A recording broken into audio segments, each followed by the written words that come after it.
Assalamualaikum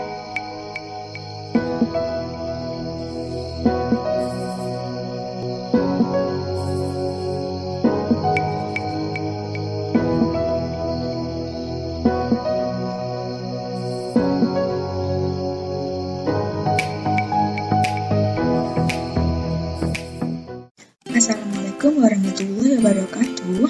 Halo anak-anak, pada kali ini kita akan belajar tentang sistem pencernaan makanan pada manusia, gangguan dan pencegahannya.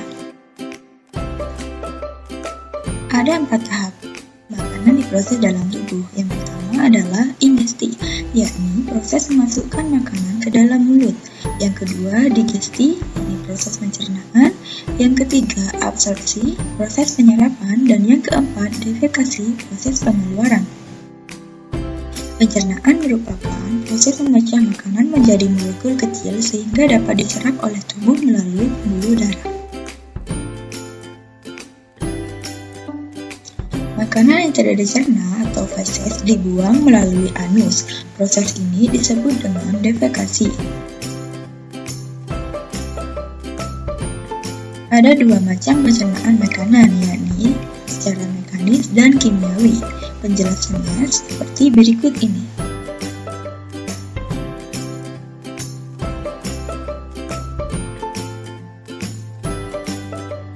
Ada 6 enzim pencernaan, yakni enzim amilase, tripsin, lipase, maltase, pepsin, dan renin. Pada tabel berikut adalah penjelasan dari letak dan fungsi dari enzim.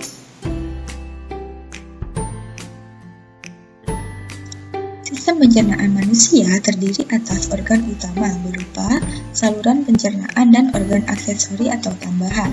Saluran pencernaan dilalui bahan makanan, yakni mulut, kerongkongan, lambung, usus halus, usus besar, rektum, dan anus. Sedangkan organ aksesori yaitu lidah, gigi, kelenjar air ludah atau kelenjar saliva, hati, kantung empedu, dan pankreas.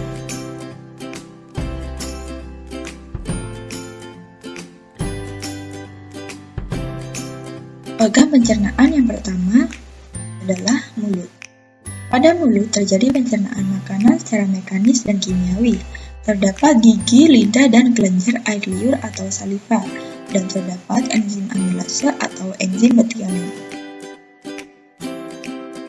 Yang kedua, kerongkongan atau esofagus. Makanan yang berbentuk bolus masuk ke dalam cekak atau faring, kemudian bolus menuju ke esofagus atau kerongkongan. Lalu, setelah dari esofagus, otot kerongkongan berkontraksi dan menimbulkan gerakan lemas yang disebut dengan gerak peristaltik yang mendorong bolus ke lambung. Berikut adalah gambar makanan yang masuk dari mulut kemudian hingga ke lambung. Yang ketiga, lambung. Pada lambung terjadi pencernaan mekanis dan kimiawi.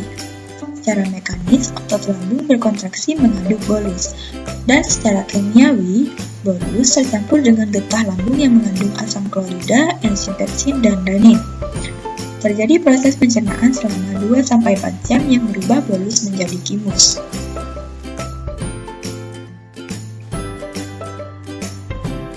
Yang keempat, usus halus. Usus halus memiliki panjang sekitar 8,25 meter.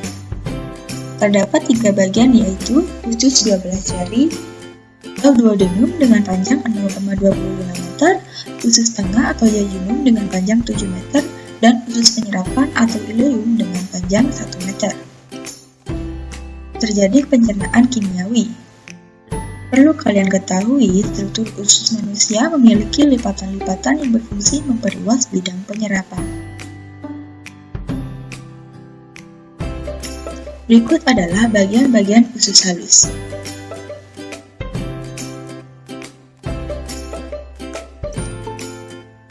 Usus besar memiliki panjang lebih kurang dari 1 meter.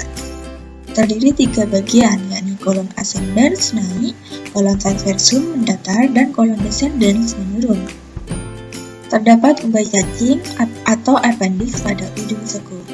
Zat-zat sisa makanan berat dalam usus besar disimpan selama 1-4 hari. berfungsi mengatur kadar air pada sisa makanan, dan terdapat banyak bakteri Escherichia coli.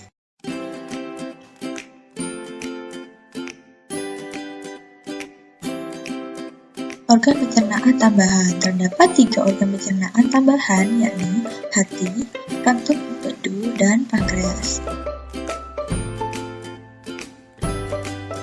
Hati merupakan kelenjar terbesar dalam tubuh yang letaknya pada rongga perut sebelah kanan di bawah diafragma, yang berperan dalam proses detoksifikasi.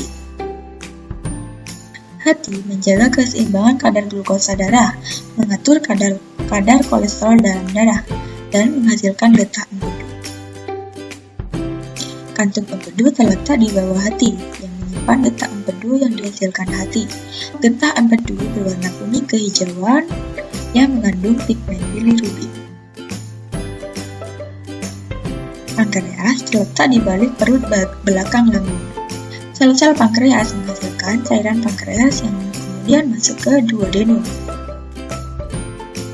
Pankreas merupakan kelenjar endokrin yang menghasilkan hormon insulin. Hormon insulin mengontrol keseimbangan jumlah glukosa dalam darah. Gangguan sistem pencernaan. Yang pertama, obesitas. Obesitas adalah kondisi tubuh yang memiliki lemak berlebih, yang disebabkan karena konsumsi makanan berlebih. Dapat dicegah dengan berolahraga dan mengatur pola makan. Yang kedua, karies gigi. Karies gigi merupakan kerusakan gigi akibat infeksi bakteri. Penyebabnya yakni kurang menjaga kebersihan mulut. Oleh karena itu, dapat dicegah dengan memperhatikan kebersihan gigi.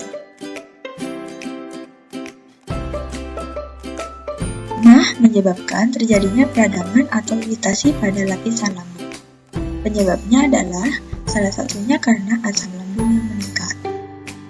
Dapat dicegah dengan makan teratur, cuci tangan sebelum makan, dan menghindari makanan pemicu asam lambung.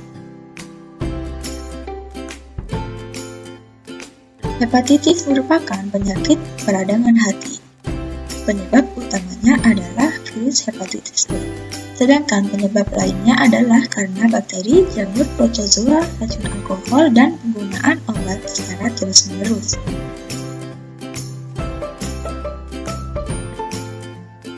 Diare merupakan penyakit pada saluran usus besar yang disebabkan oleh infeksi bakteri dan protozoa seperti Entomobacter coli. Penderita diare mengalami dehidrasi dan mulas di perut. Pencegahannya adalah salah satu yang utama dengan menjaga kebersihan makanan. Konstipasi atau sembelit merupakan kondisi feses yang keras atau kering sehingga sulit dikeluarkan. Penyebabnya kurang asupan makanan berserat dan kurang minum. Oleh karena itu, dapat dicegah dengan makan makanan yang berserat seperti sayur dan buah dengan banyak minum. Gejala kekurangan vitamin pada tubuh disebut dengan avitaminosis. Berikut adalah gejala-gejala kekurangan vitamin.